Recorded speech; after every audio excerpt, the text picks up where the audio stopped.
ओम तव कथामृतम तप्त जीवनम कविभिरीडितम कल्मषापहम श्रवणमंगलम श्रीमदाततम भुवि गृह्णन्ति ये भूरिदा जनाः।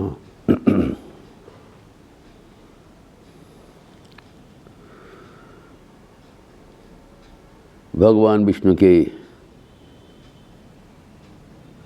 नवम अवतार अंशावतार महाराज पृथु के अद्भुत चरित्र एवं जीवन हम लोग कई दिन से चर्चा कर रहे हैं। आज उसका अंतिम चरण किया जाएगा। इसके आगे हम परवर्ती अवतार का चर्चा करेंगे। धन्वंतरी महाराज पृथु के जो असाधारण जीवन हम लोग देखे हैं कि मनुष्य होते हुए भी देवताओं को भी पार कर चले गए। उनके विचक्षणता, विनम्रता, वीर्य, बल, पवित्रता सब मिलाकर देवराज इंद्र भी उनके चरणों में गिरने के लिए आए थे। फिर इसके आगे उन्होंने भगवान बोले तुम कुछ वर लो। भगवान से अपना मोक्ष के लिए भी प्रार्थना नहीं किया। उनने प्रार्थना किया उनको 10,000 कान हो जाए ताकि निरंतर भगवान का नाम गुणगान, लीला चिंतन, लीला कथन सुन सके।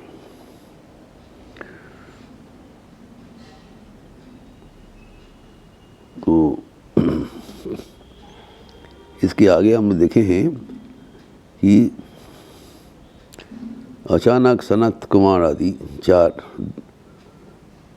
ब्रह्म कुमार उनके सभा में आके उपस्थित हुआ एवं उनको आते ही महाराज पृथु ने बहुत सत्कार किया और उन्होंने कहा को अब उपदेश करिए सबको ताकि हम कैसे सुगमता के साथ इस धरती में रह सके। उन्होंने सिखाया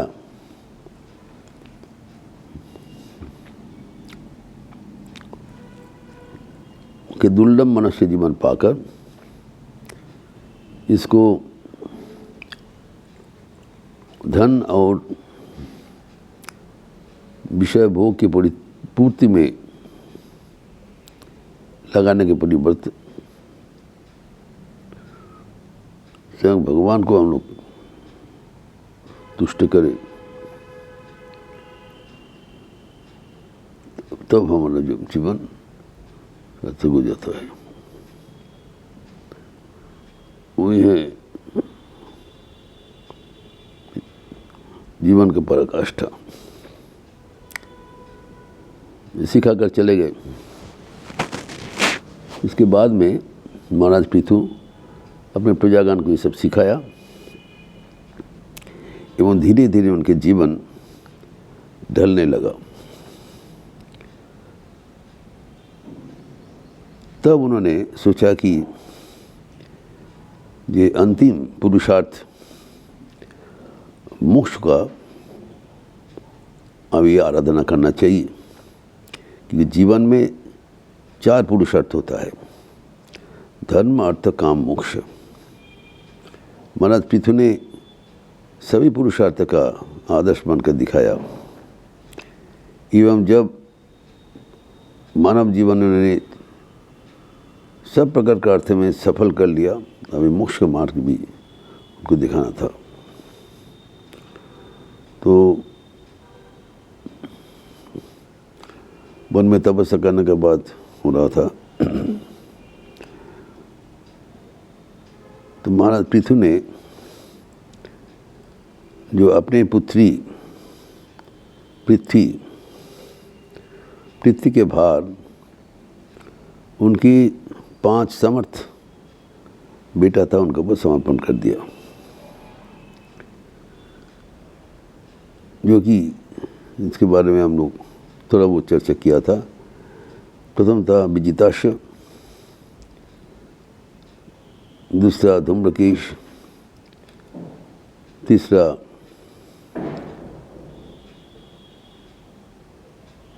हरियम, फिर चौथा द्रविण एवं वृक। हरियक्ष, द्रविण, वृक, ये 5 पुत्रों के ऊपर सौंप दिया अपना राजत्व भार। देखिए अपना पत्नी अर्ची के साथ वन में चले गए।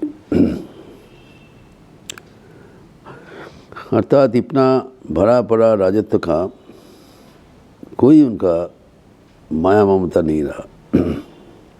आपने सुख के लिए नहीं, कठोर वन में कठोर अवस्था के साथ रहने के लिए स्वेच्छा से चले गए एवं वहाँ पर उनका जिसे कठोर तपश्चर्चा शुरू हुआ। कठोर तपश्चर्चा के उन लोग तो विभिन्न जो तप का नियम है करते रहे। और उनकी धर्मपत्नी सुकुमारी अर्ची दुर्बल होते हुए भी उनका उपासना का सर्व प्रकार से सहायता की। वो वन से लकड़ी काट के ले आया, फिर फल आहरण किया, शुद्ध पेय जल उनके लिए दिया, ताकि उनका तपस्या सुगमता से होते रहे। द्वादश पत्नी का काम किया इस समय पर भी। इसके बाद पृथु ने योग अवलंबन करते हुए अपना शरीर को छोड़ दिया। तो क्योंकि शरीर के साथ जो उनका जो अनुष्ठान था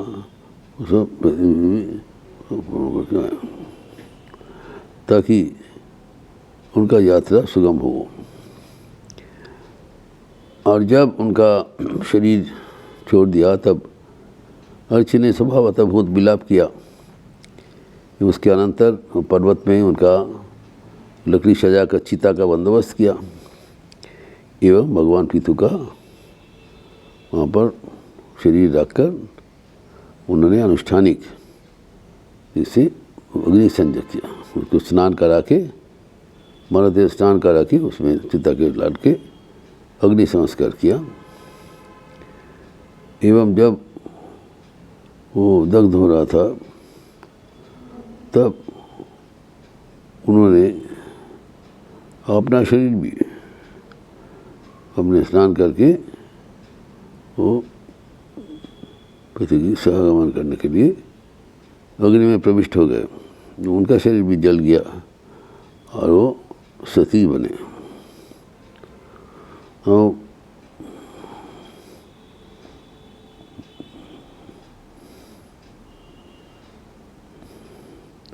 इसी करके जब हो गया तब चारों ओर से जब देवियों आके बहुत आशीर्वाद किया वहाँ पर, क्योंकि महाराज पृथु थे धरती का प्रथम राजा एवं महारानी अर्ची वह प्रथम सती,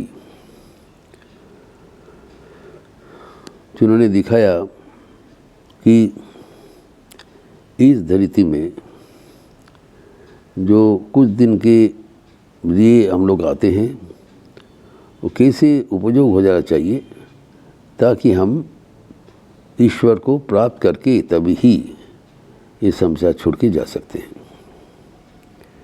ये आदर्श उन्होंने दिखाया। तो महाराज पृथु का जो रहस्यात्मक जो आविर्भाव हुआ था उसमें हम देखते हैं कई पहलू है। जो हमारे मानव शरीर का जिसे प्रगति है उसी के ऊपर ये संकेत है। हम लोग जब जन्म ग्रहण करते हैं हमारा बोध होता है ये शरीर ही मैं हूँ, लेकिन ये अज्ञान है। ये हमारे सारे दुख का जड़ है। जब हमारा बुद्धि का विकास होता है तब हम देखते हैं मैं शरीर नहीं हूँ, मैं जो भी हो ये प्रतिक्षण परिवर्तनशील शरीर नहीं हूँ। शरीर के भीतर जो हमारी जो अंश है, मांसपेशियाँ है, हमारा जो है जो कुछ है उसके भीतर जो रहने वाले फिर एक आत्मा है। हम ये शरीर के परे रहते वाले आत्मा हूँ। जब शरीर धर्मी हो जाता है, हमें देहामी भावनी होते हैं, तब हमारा सब समस्या का जड़ होता है। उसको जो सिंबॉलिक रूप से बेन राजा का बारे में बताया। तो उनके पिताजी बेन राजा का जब ऋषियों उनके क्रोध से उनको जला दिया, तब क्या हुआ, द्वितीय फेज उनके जंघा से जो एक निषाद राजा उत्पन्न हुआ। अर्थात प्रथम जब शरीर बोझ चला जाता है तब प्रथम ये शरीर बोझ से उत्पन्न जाते जितने अशुभ चिंतन, अशुभ कर्म, अशुभ संस्कार, वो पहले खत्म हो जाना चाहिए। वो सिंबल लेके दिखाया, खत्म हो गया। फिर आगे जो पृथु का जो है उसके आगे दक्षिण जो हस्त, उसको मंथन करने से पृथु का उत्पन्न हुआ। पृथ्वी मनक्षी, यही हम लोग ने चर्चा किया था। अर्थात वो है एक्सपांशन ऑफ कॉन्शियसनेस। पहले जो बॉडी कॉन्शियसनेस चला गया, उसका बाद बॉडी कॉन्शियसनेस जनित जो अपकर्म हम करते हैं, जो चिंतन करते हैं, गलत कर्म करते हैं, उसको समापन। तृतीय जो हम जो आत्मा हूँ उसके बारे में चिंतन एवं उसको आगे जीवन में प्रतिपालन। तो जब ये अवस्था हो गया तो वो हम आगे बढ़ते हैं। फिर आगे बढ़कर उसमें दिखाया जो पृथ्वी का जो संप्रसारण हुआ, वो जो उद्भिज एवं वनस्पति एवं जो आयुर्वेद का जो समान सब कुछ पृथ्वी से निकला। अर्थात पृथ्वी को दुहाई करने का तरीका सिखा दिया। एवं आखिर में वो सारे जीवन में ही दिखाया कि जो जीवन में, हमारे मनुष्य जीवन में जो अवसर मिलता है, एक शुद्ध जीवन मिलने के बाद ऐसी करके जीना चाहिए ताकि हम भगवान को भजन करते हुए इस शरीर के माध्यम से ही हम आत्मज्ञान प्राप्त करें। यही आदर्श जीवन पृथ्वी का, ये आदर्श सीख, ये उन्हीं के परंपरा से जो मनुष्य जीवन में एक वातावरण चल रहा है, उन्हीं के धागा से ये स्वयं भगवान को किया हुआ ये साइकिल है। जितना ही प्रतिकूलता हो, हमारा एक अद्भुत भगवान का सहारा हमारा वर्षों को है। भगवान हमें देख रहे। ओम शांति शांति शांति। हरि ओम तत्सत। श्री राम कृष्णार्पणमस्तु।